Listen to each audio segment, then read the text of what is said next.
Nesse vídeo nós vamos continuar falando sobre energia elétrica. Antes, no vídeo anterior, se você não assistiu, eu recomendo que você assista, nós falamos sobre danos elétricos e os prejuízos. Aqui nós vamos falar sobre gato. Sim, mas não é sobre pet, né? Não, é outro tipo de gato. Você ouviu falar? É o gato, é quando a pessoa rouba energia, fraude de energia. Então estou aqui com o Eduardo, que você já conhece, engenheiro eletricista, também engenheiro civil.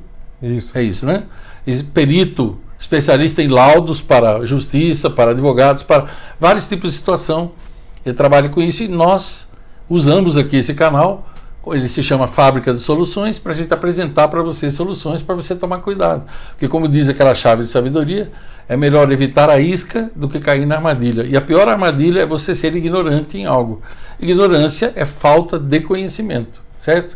Então hoje nós vamos falar sobre fraudes elétricas. Vamos lá, o Eduardo vai contar 2 casos que servem de exemplo e depois a gente vai aprofundando. Vamos lá. Então, fraude elétrica é o famoso gato. Na verdade, é tudo aquilo que a pessoa, teoricamente, ela roubou a energia da companhia. Então, existe também a ANEEL, ela tem uma regulamentação que fala sobre isso. O que é ANEEL? A ANEEL é a Agência Nacional de Eletricidade. Ela que cria as regras para as concessionárias de energia. Eu, por exemplo, não sabia que existia a ANEEL e o que era. A ANS da saúde, a ANEEL é de energia elétrica, aí tem outros órgãos do governo. Então ele é um órgão independente que cria essas regras aí para que seja uma regra para o país, na verdade. Então elas têm que cumprir. Então o que acontece? A fraude elétrica, geralmente, se a pessoa não concorda, que geralmente é o que vai acontecer, ela tem que ser judicializada, porque existem algumas regras lá que tem que ser avaliadas.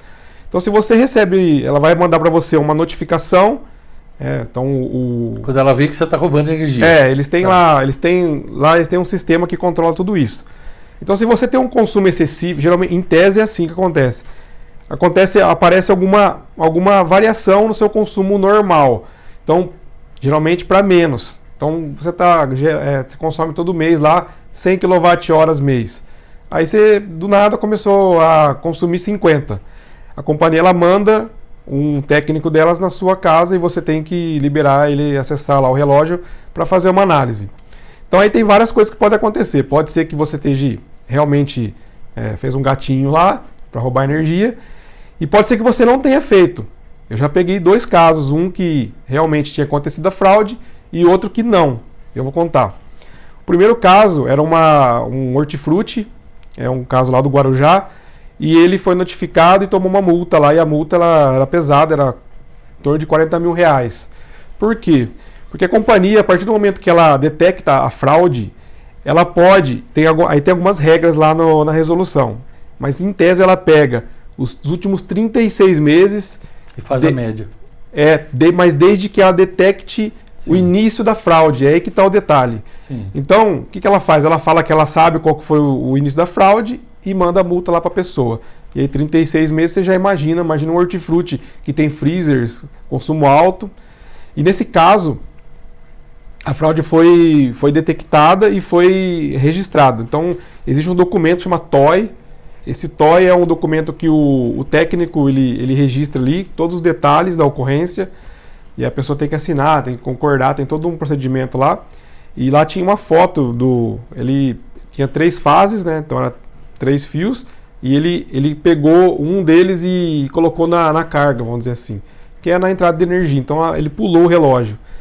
Só que quando eu fui analisar lá, na verdade, não influenciou muito no consumo de energia. Só que é uma fraude, então ela manda multa. Enfim. Só que aí que está o detalhe.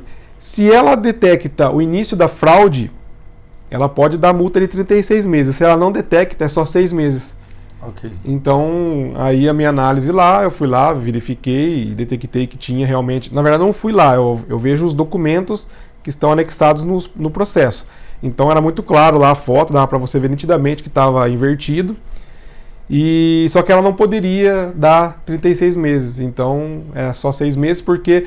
Ela não detectou a data exata. Porque o início da fraude não é no dia que o técnico foi lá. O início da fraude é quando que o cara foi lá, fez o gato. Sim. E ela alega que ela consegue detectar isso por degrau de consumo. E degrau de consumo não é uma justificativa, porque todo mundo sabe que, por exemplo, no inverno você consome menos energia, porque você não liga o ar-condicionado. No calor você liga mais o ar-condicionado. Então, esse consumo ele é variável. Pode ser que uma pessoa mudou da casa, pode ser que você desligou uma geladeira, pode ser que você tinha um freezer e não tem mais, pode ser que você tinha um chuveiro elétrico agora é a gás. Então, o consumo, pelo consumo de energia, pelo degrau de consumo que eles alegam, não pode ser levado em consideração como o início do gato, vamos dizer assim, da fraude. E teve um outro caso, que aí é uma casa que tomou uma multa também, mesma característica. Chegou lá a multa, 36 meses. Imagina, para uma casa lá que consumia R$100 por mês, de repente chega uma multa lá de 36 meses, tem que pagar essa diferença aí, vamos dizer. Nesse caso aí eu fui ver lá a TOI, né, toda a documentação que a concessionária ela tem todos os documentos. Isso daí todos os processos eles apresentam relatórios, fotos, laudos, eles têm tudo isso daí. Então, geralmente quando ela manda a multa, ela tem um embasamento técnico.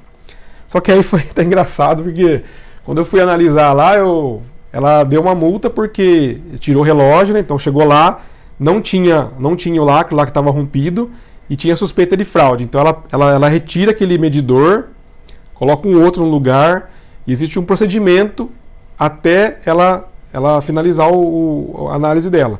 Então ela tem que colocar num saco lacrado, a pessoa é importante que ela acompanhe isso.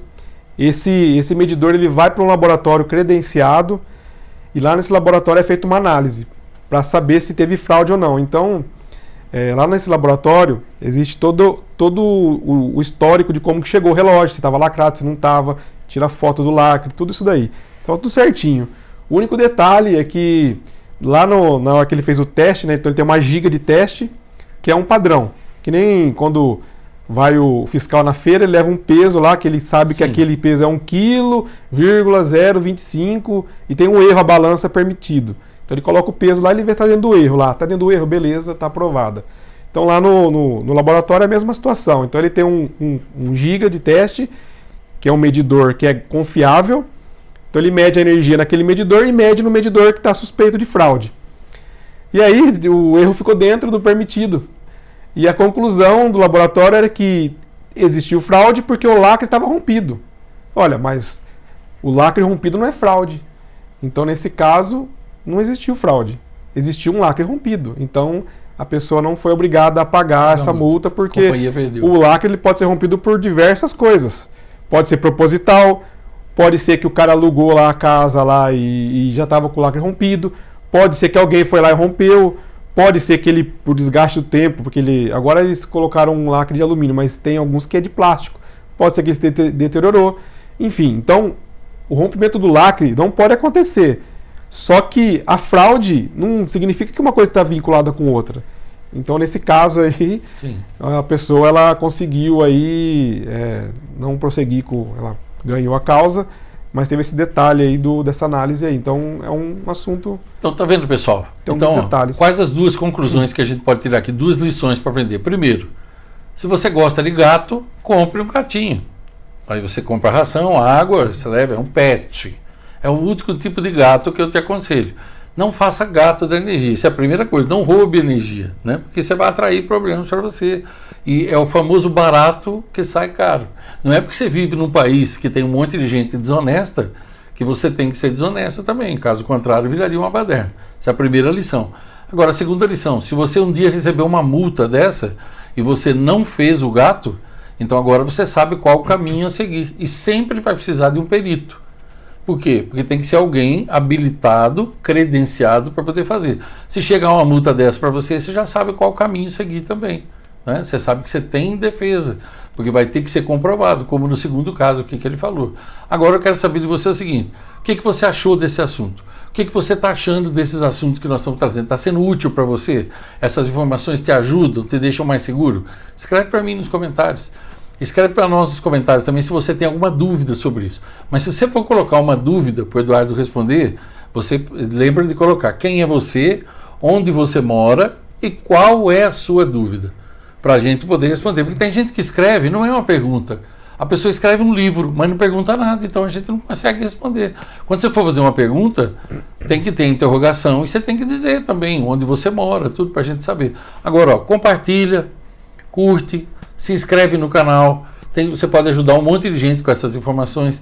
Tem muita gente que está na ignorância, e na ignorância você paga o que não deve, paga a mais e fica vítima, mas vítima do quê? Da sua própria ignorância, mesmo, que é falta de conhecimento. Mesmo que a pessoa fez o gato, né, a fraude, ela está errada, mas a companhia também está errada de mandar uma multa, talvez abusiva lá, que ela não sabe, que ela tem a responsabilidade também de manter a manutenção disso daí tudo, né, e ela é omissa, e aí ela detectou a fraude lá, ela manda lá a multa lá para ele lá e deixa ele que se vire. Então, ou seja, de um jeito ou de outro, certo ou errado, você tem que ter os meios para que a justiça determine também, porque você pode estar errado, mas você tem que pagar a multa que é devida e não uma multa indevida mesmo que você esteja errado. Ou seja, um erro não justifica o outro.